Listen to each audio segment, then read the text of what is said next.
बिस्मिल्लाहिर्रहमानिर्रहीम अस्सलाम वालेकुम। आज की इस वीडियो में हम बात करेंगे इसोमेप्राज़ोल के बारे में। इसोमेप्राज़ोल जो है ये प्रोटॉन पंप इनहिबिटर्स है। इनको हम पीपीआईज भी कहते हैं। पीपीआईज में इसोमेप्राज़ोल के अलावा ओमेप्राज़ोल, पेंटोप्राज़ोल, लेंसोप्राज़ोल और डेक्सलेंसोप्राज़ोल और भी बहुत सारे मेडिसिन आती हैं। और ये काम कैसे करते हैं जिस्म में, तो ये हाइड्रोजन पोटाशियम एटिपेज पंप इनहिबिटर है। हाइड्रोजन पोटाशियम एटिपेज पंप को ये इनहिबिट करके अपना काम परफॉर्म करते हैं बॉडी के अंदर। इसोमेप्राज़ोल को कौन कौन से बीमारियों में इस्तेमाल किया जाता है, तो सबसे पहले जो बीमारी है उसको हम GERD कहते हैं। GERD का फुल फॉर्म होता है गैस्ट्रोएसोफेजियल रिफ्लेक्स डिजीज़। अब ये क्या होती है और इस बीमारी में हम इसोमेप्राज़ोल को कैसे इस्तेमाल करते हैं। गैस्ट्रोएसोफेजियल रिफ्लेक्स डिजीज़ में जो है होता कुछ इस तरह से है कि जब हम फूड लेते हैं, कोई भी हम खुराक खाते हैं, तो सबसे पहले माउथ से इंटर होकर यह खुराक की नाली से गुजरती है और जाके हमारे मैदे में चली जाती है। और जो खुराक की नाली का जो निचला हिस्सा है और जहाँ से मैदा स्टार्ट होता है, मैदा स्टार्ट होता है, उस एंड पे यानी खुराक की नाली के निचले हिस्से पे एक जो है वॉल्व होता है। आप आसान अल्फाज में मैं अगर आपको समझाऊं तो जिसको हम स्फिंक्टर कहते हैं, लोअर एसोफेजियल स्फिंक्टर कहते हैं। अब जब हम खुराक खाते हैं तो खुराक की नाली से जब गुजरता है तो वो जो खुराक जब खुराक की नाली के निचले हिस्से पे पहुंच जाती है तो वो जो स्फिंक्टर है वो खुल जाता है।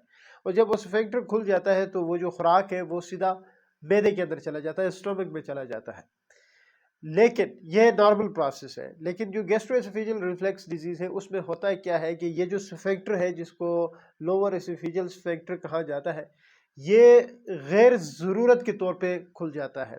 यानी अमूमन जब खुराक पहुंचती है तब खुलता है, लेकिन इस बीमारी में ये इसका कोई वक्त मुकर्रर नहीं है, किसी भी हालत में कभी भी खुल जाता है। और ये क्यों खुलता है, क्या वजूहात हो सकती है, इसके ऊपर एक प्रॉपर वीडियो बनी हुई है इस चैनल में, जो कि आप विजिट करके देख सकते हैं। तो ये स्फिंक्टर खुल जाता है जिसकी वजह से जो हमारे स्टमक की कंटेंट है, यानी जो मैदे में हमारा फूड पड़ा हुआ होता है, मैदे की जो कंटेंट है वो एसोफेगस के यानी खुराक की नाली के निचले हिस्से पे पहुंच जाते हैं।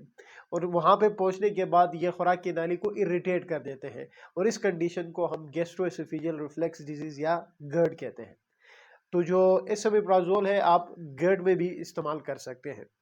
उसके अलावा कौन सी बीमारी है, तो दूसरा जो बीमारी इसमें जहन में आती है वो है पेप्टिक अल्सर डिजीज़, PUD जिसको कहा जाता है। अगर देखा जाए तो पेप्टिक अल्सर डिजीज़ दो तरह की होती है, एक को गैस्ट्रिक अल्सर कहा जाता है, दूसरे को ड्यूडेनल अल्सर कहा जाता है। आसान अल्फाज में पेप्टिक अल्सर डिजीज से मुराद ये है कि आपके मैदे में या आपकी छोटी आंतों में फोड़े बन गए हैं, उनकी इन्फ्लेमेशन हो गई है, उसकी मिकोजा की इन्फ्लेमेशन हो गई है, तो उसको हम पेप्टिक अल्सर डिजीज कहते हैं।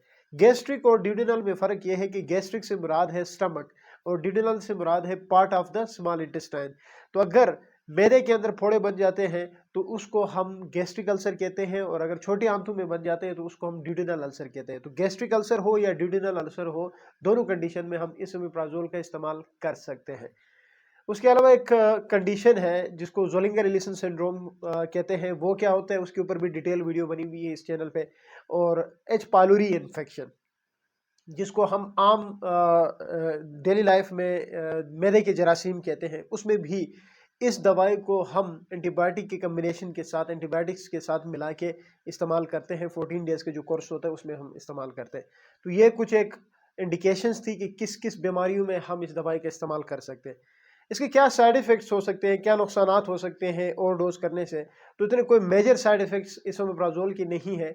लेकिन छोटे बहुत साइड इफ़ेक्ट्स हैं, जैसे कि दिल मतली का होना, उल्टी का आना, पैचेस का लग जाना, कब्ज़ी का लग जाना, कॉन्स्टिपेशन हो जाता है, इससे डिजीनेस होती है, चक्कर आ जाते हैं और सर में दर्द भी होता है। ये छोटे बहुत माइनर साइड इफ़ेक्ट्स हैं।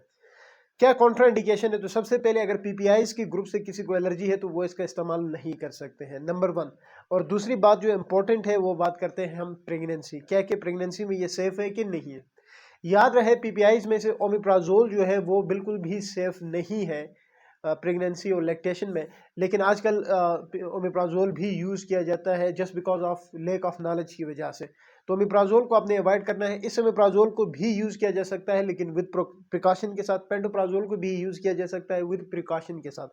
तो बेहतर यह है कि जो चीज़ पीपीआईज़ में सबसे बेस्ट है, इजीली अवेलेबल है, क्यों ना उसको हम और इजीली अवेलेबल है और जो सेफ भी है प्रेगनेंसी में, क्यों ना उसको इस्तेमाल किया जाए, बजाय इसके कि जो प्रिकॉशन के साथ लेने पड़ रही है या जो कॉन्ट्राइंडिकेशन है। तो जो बेस्ट पीपीआईज़ है उसमें से लेंसोप्राजोल और डेक्सलेंसोप्राजोल जो है वो प्रेगनेंसी में इजीली आप दे सकते हैं। कोई इसमें वरी करने की ज़रूरत नहीं है, कोई कॉन्ट्राइंडिकेशन नहीं है। इसोमेप्राजोल भी यूज़ की जा सकती है, पेंटो भी की जा सकती है, लेकिन कॉशन के साथ यूज़ करनी पड़ती है। तो इसलिए बेहतर ये है कि डेक्सलेंसोप्राजोल और लेंसोप्राजोल आप इन दोनों में से कोई भी एंटीबायोटिक दे सकते हैं, जो कि 30 mg में डेक्सलेंसोप्राजोल बहुत ज़्यादा यूज़ होती है आजकल, जो कि डेक्सो के नाम से DEXXOO के नाम से ब्रांड है, जो कि बहुत ज़्यादा यूज़ होता है प्रेगनेंसी में। 30 mg में ये अवेलेबल है। ये सारी बातें थी अबाउट एसोमेप्राजोल। उम्मीद है वीडियो आप लोगों को अच्छी लगेगी। Thank you.